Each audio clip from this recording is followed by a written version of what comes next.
Good morning! Kumusta naman ang tanan? So anyway, karon pa jud ko nakabalik og voice over no and upload og videos kay grabe man jud ka busy. Anyway, February 19, it's my birthday so wala mi nakaliguan ang adlaw kay very busy ang all. And then February 21, it's Saturday, maong nakaligo na gyud mi no kay dili naman busy man gud ang tanan. Oh, so mao to nakahigayon na damig pangaligo, nagsugba ra mi, naghilaw o okay na kaayo na. Karong panahon na wala na jud uso no maghanda-handa og pinabunggan no kay unahon jud ato ang mga needs kaysa sa mga wants. Huna-hunaon na lang nato karon nga grabe na kayong pagmahal sa mga palitunon. Oo. So dira ang dapitan no, nag-prepare na dayon mi sa amo ang mga panginahanglanon no. Oh, malamang sa malamang mga on jud ta kay panggutom ta. Na-prepare na among kinilaw so dira apod ako ang papa nakasugba na pud og isda. So mao to, nagsayaw-sayaw mi while waiting.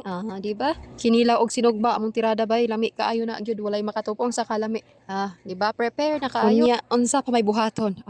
Mga on tao dito magpadugay kaon kay Ginoo ko mapasmo ta. Paminawa lang yun sa mi kabibo mga on ha.